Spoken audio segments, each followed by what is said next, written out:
to your spiritual heart for all the ways that you are healing. Simultaneously recognizing your wholeness. So take a few moments now to do that. Starting with the body.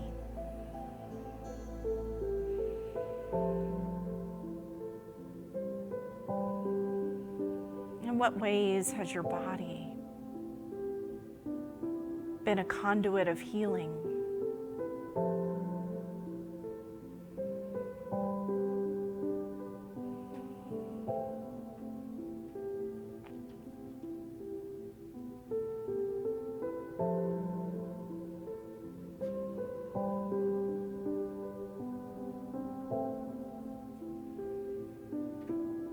Let us give appreciation to our body. Say thank you for all that you do to nourish and support us. All the ways that it demonstrates life-affirming energy.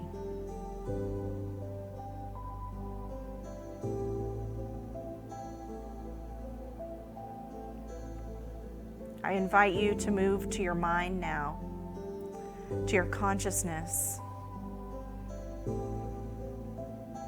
Recognize all the ways that you have healed mentally. Thoughts or belief systems that you have healed from. Ways of being that were not to your best that you have healed from. And recognize all those ways that you continue to heal.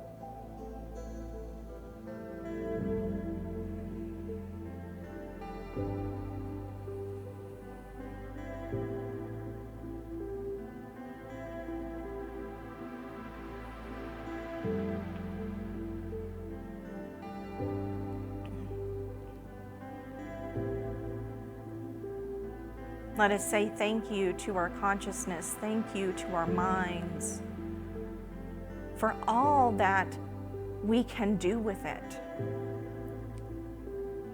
To think and envision, plan, order, create. In all those ways that we continue to heal mentally.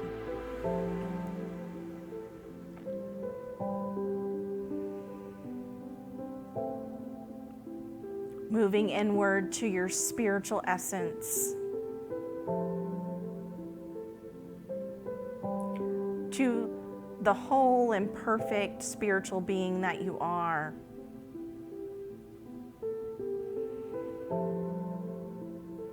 I invite you to consider all the ways that you have healed into your spiritual nature,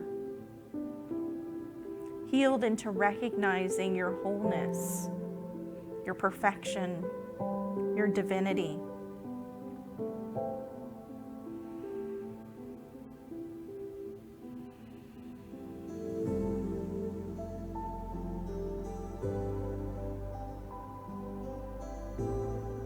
Jesus knew this very nature when he said, "The Father and I are one."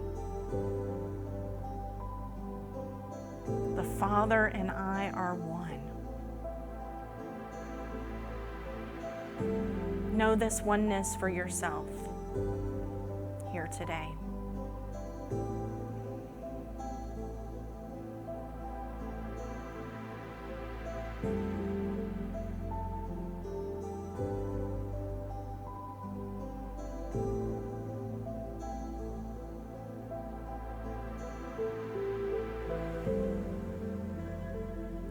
Give thanks for your spiritual awareness,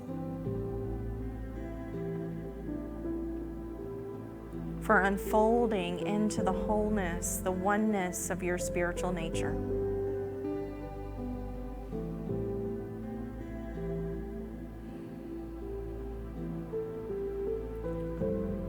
Before we conclude today's meditation, I want to invite you to take one more breath in and affirm, "I am healing."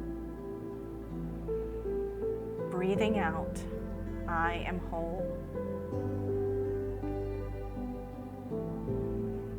Know this truth for yourself.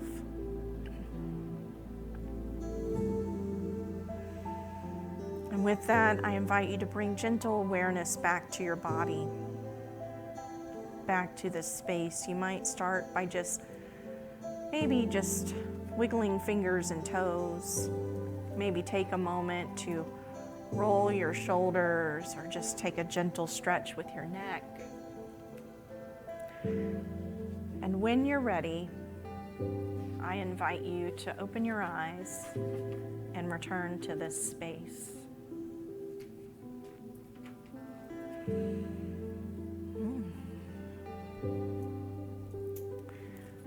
So how was that for an experience into healing this morning?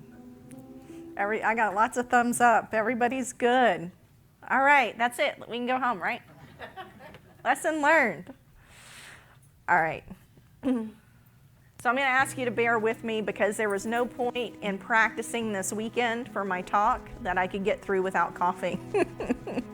So I'm going to try my best, but we're going to see what happens here today. So if you had asked me more than a decade ago, back in 2012, when I was diagnosed with an autoimmune disorder, autoimmune gastritis, if an autoimmune condition could be healed, especially one that doctors deem incurable, one that is likely probably not just environmental but genetic in nature, it's probably passed along through those European genes. A lot of people get pernicious anemia who are of European descent. That's not to say that it can't happen outside of those, but nice little genetic makeup that makes its way down through some forms of life. If you had told me that that could be cured, I would have said, no. The doctors say no. I would be skeptical. And why is that? Because at the time, I was only viewing healing as curing an illness, as curing a disease of the physical body. But here's the thing. Life has taught me that healing isn't black and white. It's not a yes or no concept based solely on healing physical conditions of the body. When we speak of healing, we're speaking of something greater than that. Healing is always in process. I want you to recognize that healing is always in process, and there is more to healing than curing a disease. Healing can occur on multiple levels. It can occur surely within the physical body, but it can also occur mentally. Healing can take place spiritually. Healing can occur even in the midst of an illness, even in the midst of what doctors deem incurable. Healing can take place for even those persons who are at their end of life transition. Healing isn't an either or. It's a both and. Healing occurs in multiple areas of our lives. We can heal, just as Diane mentioned, challenging relationship conditions. One's financial challenges. We can work to heal our communities. We can work to heal the planet. Now, healing a chronic illness or a disease deemed incurable doesn't mean having an autoimmune condition or a disease that doctors deem incurable doesn't mean that healing doesn't take place. It does. Healing is always in motion. We are healing every single day. And here's the thing.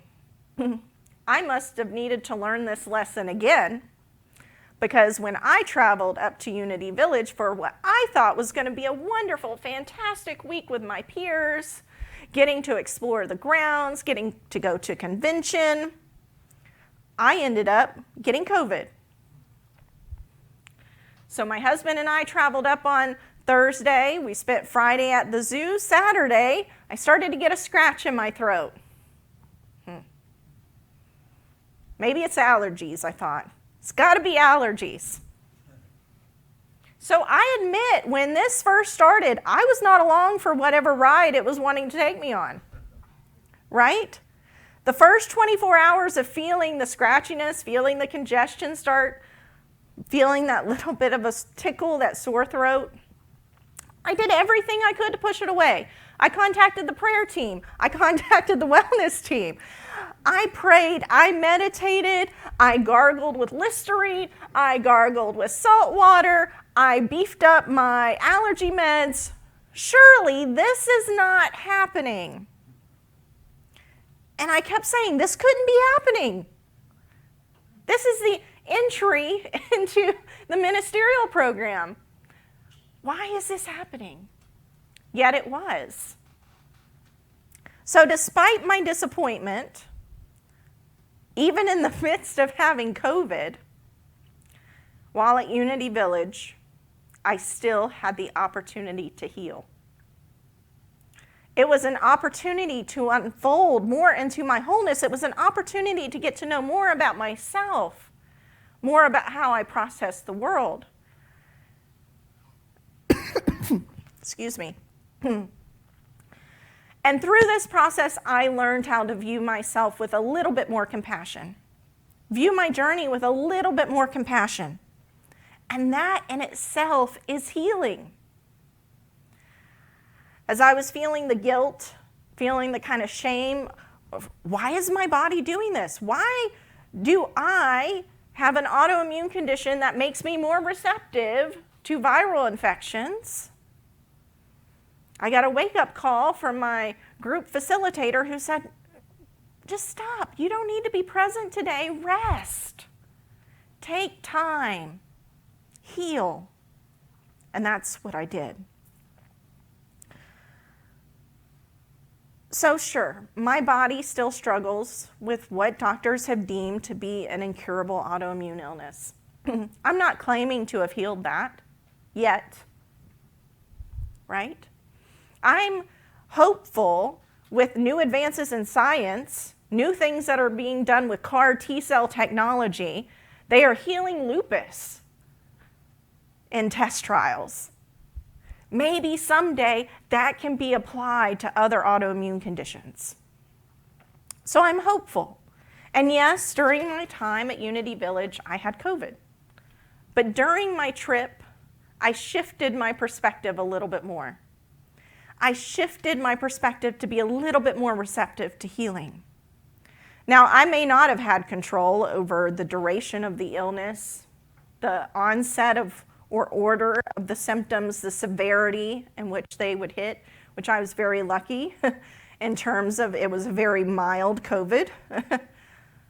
But I opened to a willingness to heal myself. I opened to a willingness to heal that which I do have control over. My consciousness, my perspective, my thought patterns, my beliefs. That is where most of my healing took place at my time in Unity Village. So despite the fact that we were quarantined in the room, despite the fact that I only joined via Zoom to meet with my classmates, I made some really good memories. I connected with the spiritual energy of the space, with the divine presence within me and around me as I went about this journey. Now, Chris and I did manage to take several afternoon walks. We would mask up, get out of the hotel. Okay, nobody's around. All right, we can unmask for a little bit and walk the space, walk the grounds.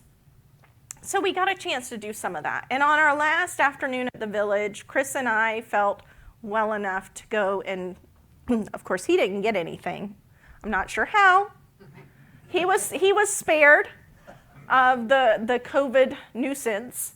But we went and we walked outside and we went to the labyrinth, and I was like, I feel good enough. I want to walk the labyrinth. We're talking about not quite as hot as Florida, but still about 90 degrees outside at the time. I'm sweating, but I'm enjoying the process. So we walked the new labyrinth. For those who haven't been up there, it is an 11-circuit medieval-style labyrinth. I've sent pictures out the last 2 emails if you haven't taken a peek at it. And it's a single entry in, and you go all the way to the center, and then you retrace your steps on the entry out.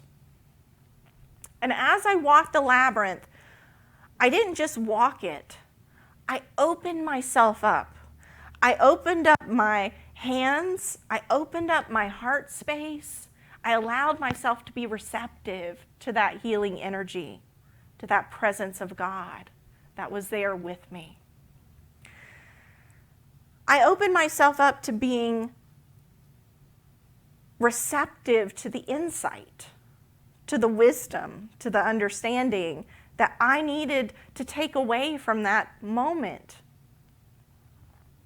with that, what Source shared with me that day. And so I'm not saying anything I learned was new or exciting. Rather, it's kind of a deepening of my reflection and my realization. Things that I've known, but maybe I needed to relearn or become re-aware of in my journey. So I'm going to share with you 3 things that came to me during this process. The first is that we are always healing. We are always healing. As impermanent human expressions here in this ever-changing and permanent reality that we call the physical universe, right? There's always going to be a condition, a circumstance, something outside of ourselves or something inside of ourselves, a habit of thoughts, a belief system, something that we are healing. There's always something that we are healing. Our healing takes so many forms, not just the human physical condition of the body. We heal parts of ourselves every single day. That healing might take place with just a simple act of kindness or caring, an outreach of compassion, reaching out to heal a relationship that is in need of repair. That healing might be addressing a limiting thought or belief system in your mind that has held you back, that has kept you from recognizing your abundance and your wholeness. It might be something as reaching out and doing something for the community. It might be something as simple as planting a tree or reducing your carbon footprint to help heal the planet. In all those many ways we are healing, let us recognize those. And yes, it can take place within the physical body. It might take place by resting the physical body. But guess what? Healing also takes place when we rebuild our strength, when we push our physical bodies a little bit more and build our resilience. So,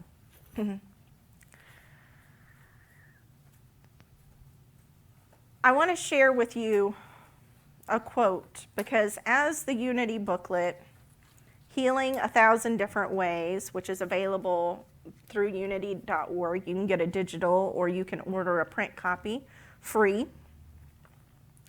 There are so many ways that we are healing. Every prayer is a prayer of healing, right? And so in her article by the same title, Angie Olson, who wrote this article, it actually first showed up on their website and it kind of inspired the creation of the booklet. She says, quote, "I'm learning that healing isn't all at once. It comes in phases by taking on an issue at a time." She goes on to say, quote, "I no longer think I will be healed in a single jolt. For so long I thought healing had an end date. I will be healed. I now realize that healing is not a straight line and it's never ending," she says. "I am on a healing journey that will last a lifetime." And that's really true. We are on a healing journey that will last a lifetime. So this week, I invite you to take moments that to recognize all the healing that you have done, all the ways you have healed, all the ways you are healing, all the ways in the future that you're going to heal. My second deep kind of reflection was that healing ourselves doesn't mean that we're broken. Now, this is one that I've struggled with for some time, right? We are simultaneously healing and whole in every moment. These things are not mutually exclusive, it's both and. We are healing and whole in every moment. Just as we are fully human and yet also expressions of this divine presence that we call God, that is in everything, right? That is the foundation behind everything. We are healing and whole.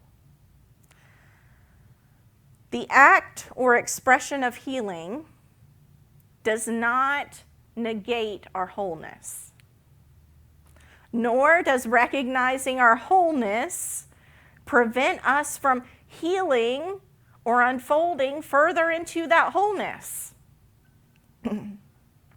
So, we are at every moment healing and whole, but I want to preface this or kind of have a caveat here, because what you might hear me saying is that if we think we are broken at any moment in time, that is not a valid thought or emotion. That is not what I'm saying. There are times when we are about to go into a process of healing, or we are in the process of healing, where we may feel broken. We may feel hurt. We may feel pain. All of us as humans have moments like this where we feel like we're not enough, like we could do more, like we don't fit, like we're in some way incomplete.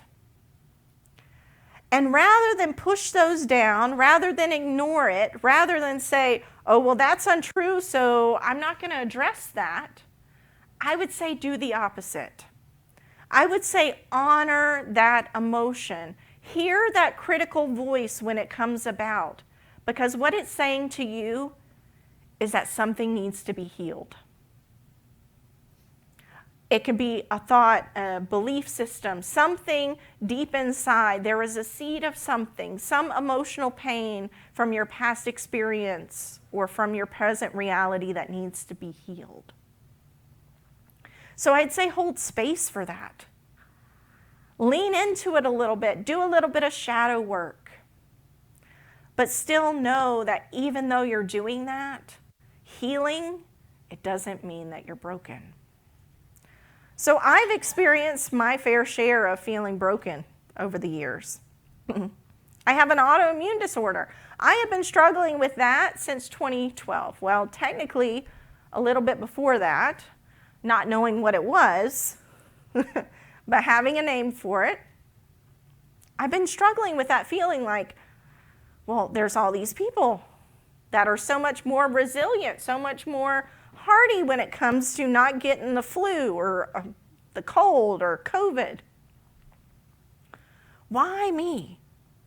Right? Yet I have also healed into managing that condition. Understanding that right now it just is. Someday, hopefully it won't be. But in this moment it is, and I'm managing that and I'm doing the best I can. Rather than being worried about why it happened, rather than feeling shame or blame that maybe I might have encountered something in my environment or did something that created that condition, I'm simply responding to that condition now. I may not be responsible for the creation of it, at least not in its entirety, especially if it was genetic. But guess what? I am responsible for how I respond to it. And so I take better care of myself. I make sure that I'm getting the vitamins and the minerals and the things through alternative forms, since I don't absorb those. And I'm hopeful. I still retain hope that someday there's going to be a cure. But I also experienced this feelingness throughout my lifetime, wondering why I don't fit into regular kind of social circumstances, why I felt awkward, why I felt like I couldn't pick up on social cues, why I felt like I misunderstood conversations, entire conversations sometimes. That was humor? What was humorous about that? I didn't get it. I'm not in on the joke. Not understanding those aspects of kind of those social nuances, those social cues. And so after years of feeling like this, I finally found an answer. Oh, I have level 1 autism. Well, that explains a heck of a lot. It really does. And here's the thing, rather than being a label of what I am, even though I talk about it sometimes, or what I can't be, it has opened me up into what I could be, into what I can be, right? Yes, there are a lot of interesting strengths with what I have. I can tell you pretty much what every shelf of the refrigerator has on it right now. I have a visual memory that rivals a lot of people. And so I know. My husband can ask me, have you seen my wallet? You left it on the bathroom counter, right? I can see that in my mind. And so there's a lot of strengths to that. At the same time, there's times where I feel like there's deficits. But here's the thing. I'm not trying to view them as deficits anymore. I'm viewing them as opportunities to grow, to learn, and yes, sometimes to ask for accommodations. The other thing is, and it's kind of related to this, some people call it autigender, because people who are on the autism spectrum have expressed a feeling like they don't really feel like they fit into societal gender norms. And so, like, we're not comfortable in our skin. Like, there's all this sensory information that's coming in, and that it's really difficult to feel comfortable in one's skin. And so I never really felt comfortable within the confines of what we call, like, traditional femininity. You might have even called me a tomboy when I was growing up. You know, more jeans, t-shirts, whatever comfortable things I could wear, going out, roughhousing with the boys, not being afraid to, like, go on like bicycle races and go out in the woods and, you know, have fun, fishing, all that kind of stuff. Playing baseball with the boys. Not normal. Well, for many of my generation, it wasn't. They would play softball, but not baseball. I wanted to play baseball. I wanted the real thing, right? So here's the thing. I'm now accepting that gender is just as much a spectrum as autism is. That it's not one thing or another. It's not an either or. Rather, there's a fluidity to it. And I can be comfortable in my own space without having to define what that is for me. Without having to say, oh, well, that's feminine or that's masculine. Guess what? That's comfortable for me. Right here in this moment, that's what feels comfortable, and that's what I'm going to do. It's about being more open, about not having to accept what others find as, quote, normal or traditional or feminine or masculine. Yet still recognizing God is all of these things. God is not just masculine. God is not just feminine. It's a divine spectrum of things that show up and express in me and as me. So for all the many ways that I have felt broken, I want you to know that I have healed into a better understanding of my wholeness. And I hope you can recognize how you have done that too.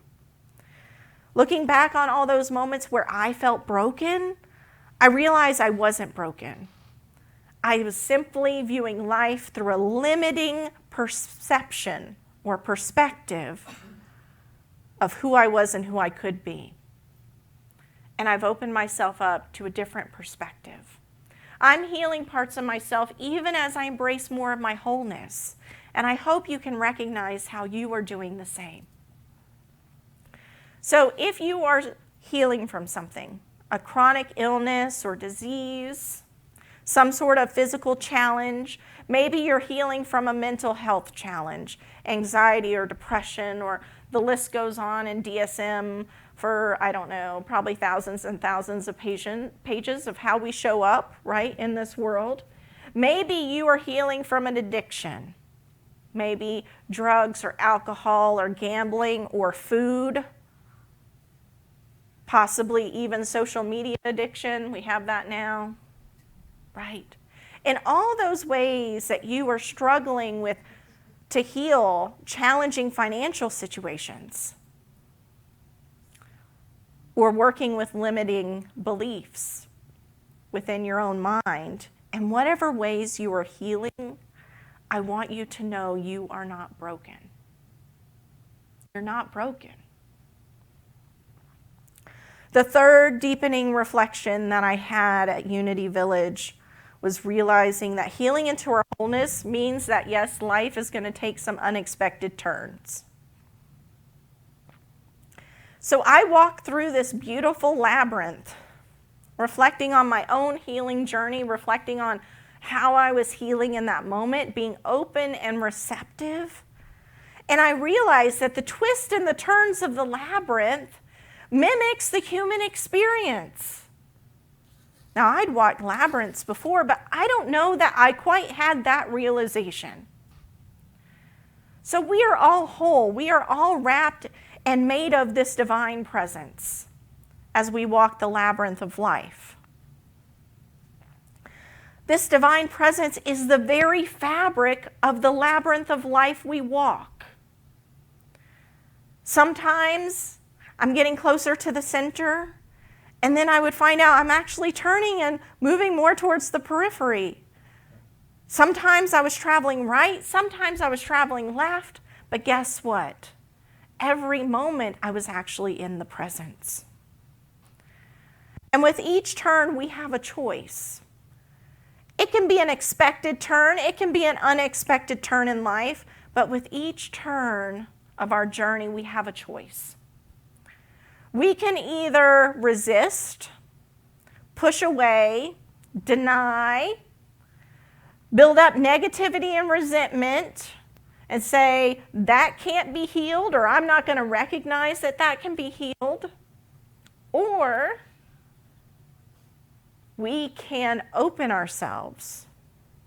We can surrender and accept that healing is part of this journey, and that healing is always taking place, and that we are whole and healing simultaneously.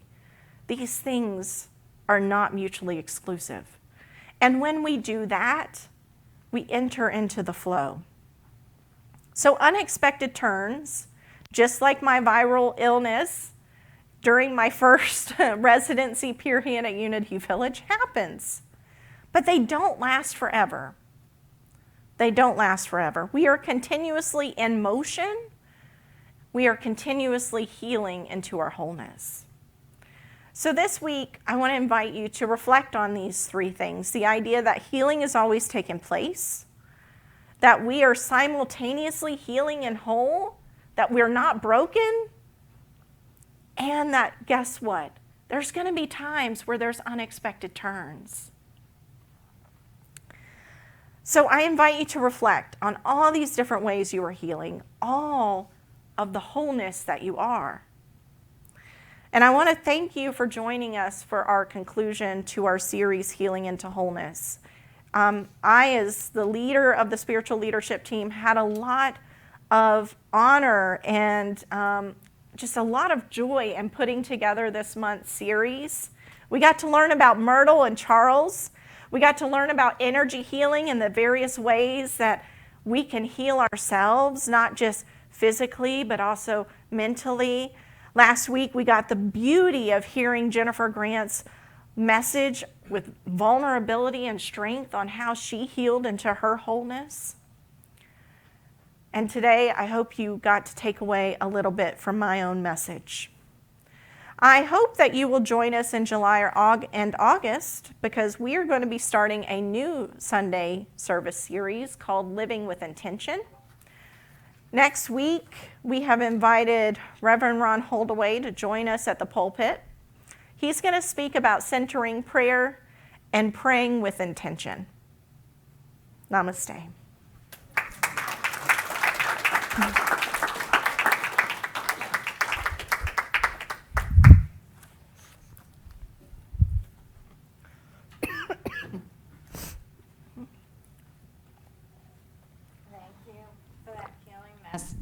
Message, Melissa. Another round of applause.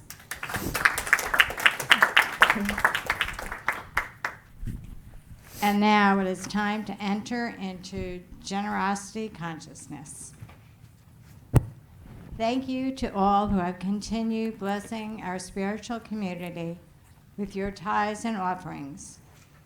We are truly blessed by your giving. If you feel led by Spirit to give today, we invite you to prepare your gift now. If you are being led to make a recurring gift, you can visit our website to set up a monthly gift via PayPal. We now invite you to hold the thought of your gift in your mind and in your heart as we say our offering blessing together. Divine love flowing through me, blesses and multiplies all that I have, all that I give, and all that I receive. And so it is. Amen.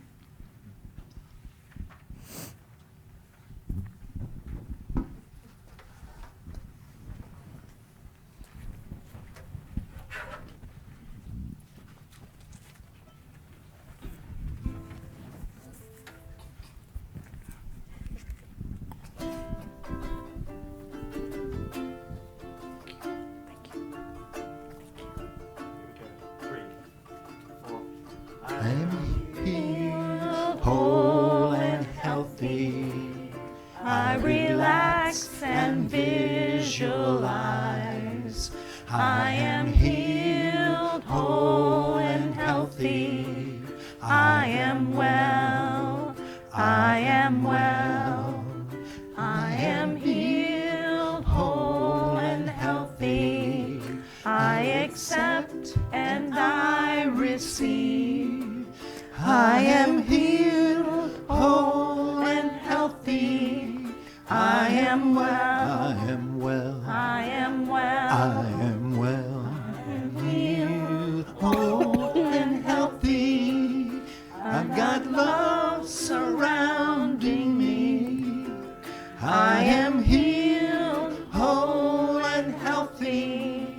I am well. I am well. I am well. I am well. All is well. All is well.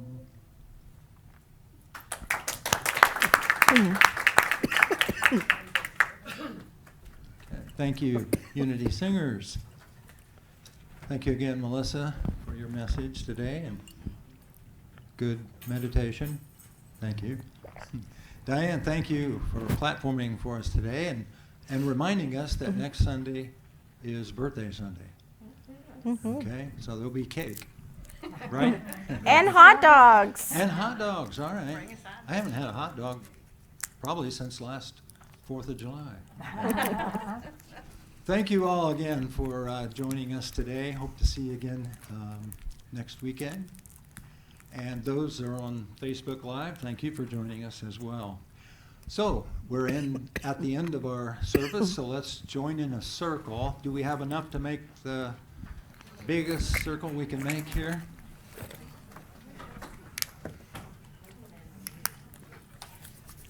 I'm sanitizing my hands. You're welcome. Should we go? Let's go Yeah. up here. We'll go right here.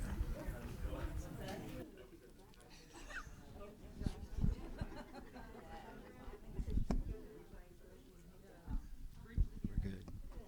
Very good. We're ready. Peace song.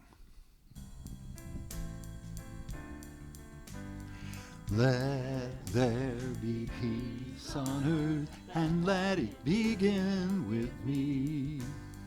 Let there be peace on earth, the peace that was meant to be.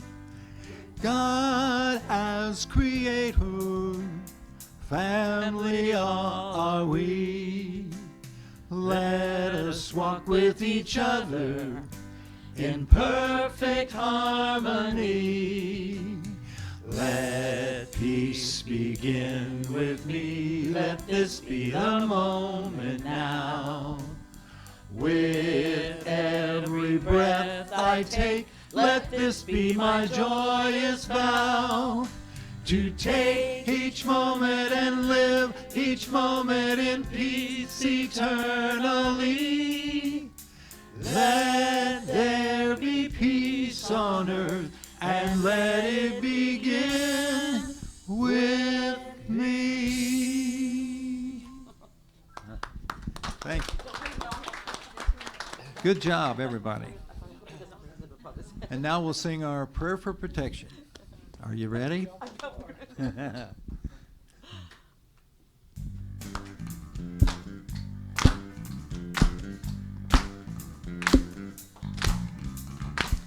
The light of God surrounds us.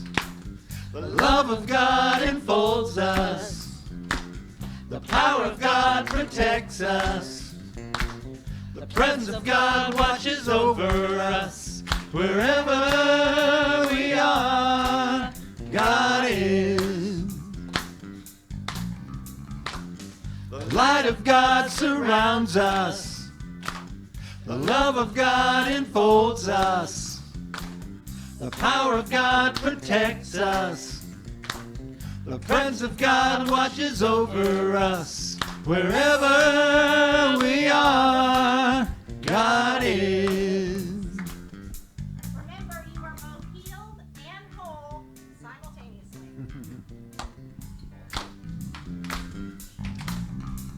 Wherever we are, God is. One more. Wherever we are,